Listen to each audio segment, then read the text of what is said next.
Welcome to Some of Reality, where we explore the unexplained, the unusual, and the unsolved. With a blend of true crime, unsolved mysteries, and strange events, our channel is the perfect destination for anyone interested in the darker side of life. So join us as we delve into the unknown and uncover the truth behind some of the most intriguing stories you've ever heard. Don't forget to subscribe to the channel and activate our notification bell, where we'll upload videos every day.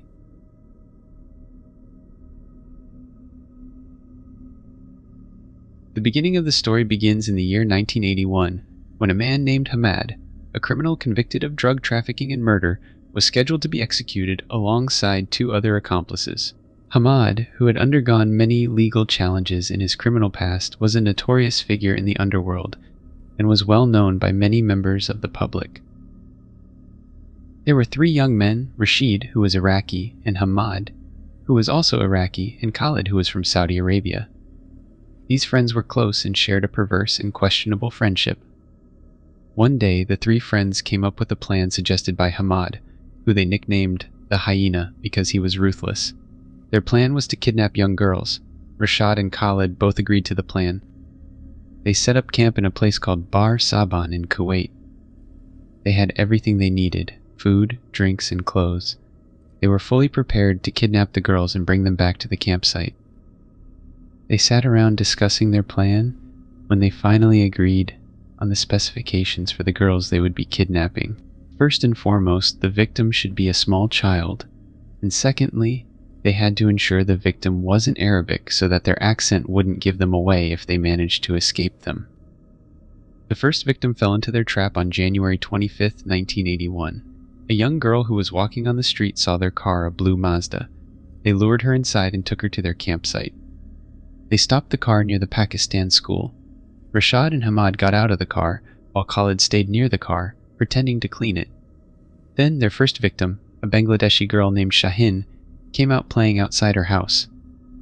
Rashad tried to engage Shahin in conversation, but the little girl became uneasy with his presence.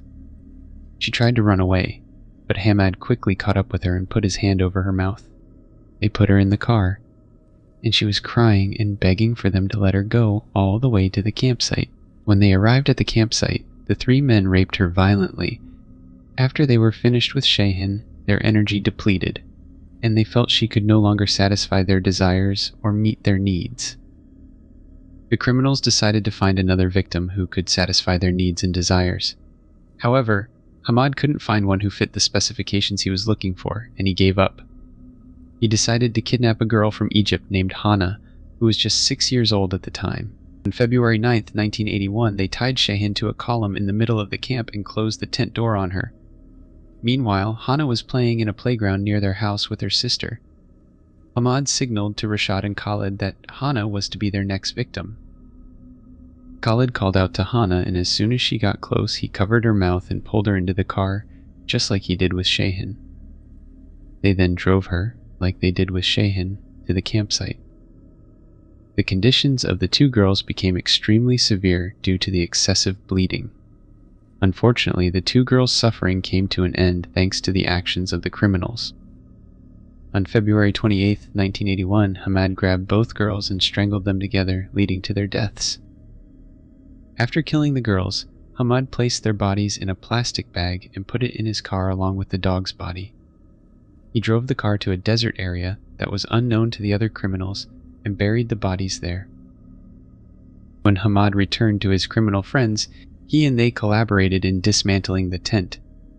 He then took them back to their homes and threatened them to never communicate with each other again. He made them repeat their agreement not to mention each other's names if any of them were arrested. He threatened to take revenge on anyone who mentions him, and that the other criminals, who only knew about him by his name and nickname, didn't know anything else about him. A short time later, Hamad went to the location of the two dead bodies and retrieved them, before reburying them in a new location. This time, he placed the bodies on a set of wheels and burned them first, then buried them. The police assumed that the motive may have been sexual, so they focused their investigation on individuals with past offenses related to morality. During the investigation, it was discovered that Rashad was homosexual and had been convicted of attempting to kidnap a 20-year-old girl who later dropped the case. They were in for a big shock when they discovered that Rashad had been involved in an attempted relationship with his married sister, who had been missing for some time. On March 3, 1981, Rashad was arrested and faced the police during the interrogation about the case. After applying pressure to him, he admitted to committing the crime together with his two friends and led them to the location where they kidnapped the two girls. Rashad led them to the location of his friend, also known to be homosexual, and he was also arrested and detained. During the interrogation, he attempted to evade giving answers, but when pressed and confronted by Rashad's admissions, he also confessed to the crime. On April 5, 1981, Hamad approached the policeman who was working as a local guide in Al Salhiya. He informed him of the discovery of an infant's lifeless body in the Al Reg area. Hamad was trying to pin the blame on Rashad and Khaled. He told the policeman from the Criminal Investigation Department that he had found the body when he stopped by the roadside to relieve himself. After doing so and returning to his car, he noticed a shiny object nearby. He approached it and discovered a medallion with a key. As he picked up the medallion, he noticed a pile of bones nearby. Initially, he thought the bones were those of an animal, but upon closer inspection, he realized that they were human bones due to the presence of teeth. Upon discovering a human hand and attempting to grasp the skull to verify, the bones crumbled in his hands, confirming to him that they were definitely human bones.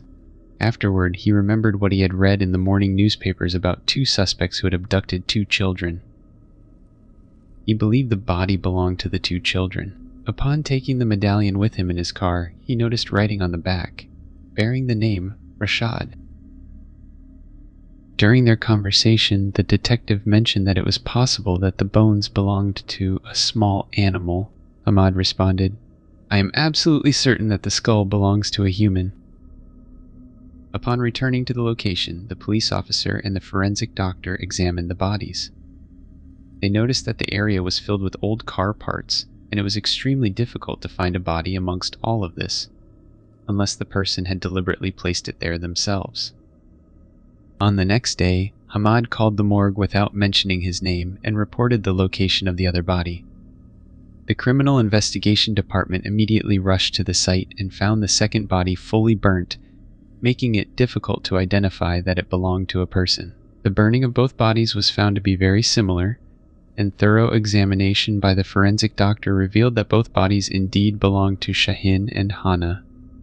After they were taken into custody, Rashad and Khaled felt uneasy. In the trial, Rashad tried to bribe Khaled with money to change his statement, but Khaled objected and refused. Throughout the investigation, Khaled and Rashad frequently mentioned Hamad, but the police had not yet been able to find and arrest him. On April 21, 1981, Hamad was apprehended, and the investigation began. During the interrogation, he denied all of the accusations made against him and denied committing the crime. As he was being interrogated, the investigator asked a question that made him uncomfortable. A moment of frustration led him to hit his own head with a glass of water. He was taken to the hospital for treatment, and once he was fully healed, he was returned to continue the interrogation. As they continued applying pressure and intensifying the interrogation, he took a can of iron drink and cut it and tried to slash his stomach in a suicide attempt. He was taken to the hospital again and treated. In the hospital, he attempted to escape, but the attempt failed. During interrogation, the investigation officers showed his photograph to Rashad and Khaled, who immediately recognized him. Rashad confirmed that he had a tattoo on his left hand and drew it for the police. During the examination, it was discovered that he had tattoos on both his right and left hands, forming a crescent moon and five-pointed star. There were also attempts to remove the tattoos, and they noticed old gunshot wounds on his right hand as well as an older injury on his back. On May 2, 1981, the police officer confronted Rashad with Hamad. Hamad asked him if he knew him, where he lived, and why he was being accused. Rashad replied that if he knew Hamad's whereabouts, he would have seized him on the first day of his arrest. During the interrogation, it was revealed to the investigators that Hamad had attempted to kidnap a Kuwaiti girl named Maryam at the same time as the disappearance of the two girls, but her father arrived in the nick of time, and Hamad fled the scene. The girl's father gave the police a description of Hamad. Once his face was published in the newspaper, the girl's father recognized Hamad and went to the police and informed them that he was the person who had attempted to kidnap his daughter. During the trial, Hamad denied all the charges against him and stated that he was not the person they were looking for. He told them that the person they were searching for was someone else named Khaled, and that he had participated in selling alcohol and gambling. He stated that he had given the tent to Hamad, but couldn't tell them where he was located. However, when the judge confronted him with the kidnapping of the Kuwaiti girl named Maryam and that her father had identified him, he remained silent. The judge became tense and answered, "Yes, I have already identified the girl because Khaled is the one who informed me that he committed that act. He stated that she is his female cousin, and that when she did not respond to his advances, he informed him in truth that he had intended to kidnap the girl to abuse her." He continued by stating that Khaled, the person he had created, had informed him about the crime of Hana Shahin and his participation in it. The judge interrupted him and informed him that he was the one who discovered the bodies. Hamad replied that he had reported them in response to a request from Khaled. At the end of his speech, he confessed to being sexually attracted to men, his criminal past, and that he had a gambling house in his home. Following this, the judge called upon Hamad's wife to testify. She stated that in the 1st of March, Hamad returned in an unnatural condition, displaying signs of excitement and fear, and presence of blood stains on his clothes. When she was questioned about the blood, she replied with great anger, saying that the hood of the car had closed on his hand and he had injured himself. She confirmed that she had not noticed any injury on his hand. He asked her, against his usual routine, to wash his clothes, as he always sent his clothes to a laundry service. However, sometime later she found out that he had sold his tent and the car that he owned. After the testimony of his wife, they called for the sister of his female relative, and she testified that one day he took her and her child to the hospital for treatment. On the way there, he had to use the bathroom and returned with a medallion in his hand, inscribed with Rashad.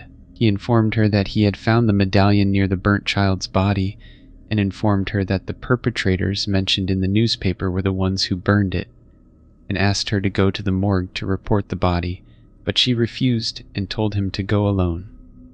He insisted on taking her along so no one would suspect him. He took them to the morgue and reported the body. She continued, saying that she believed he hadn't stopped at the place by chance. 2 days after reporting the body, it suddenly stopped moving. Hamad then pointed to a spot in the desert and said that there was definitely a second body there.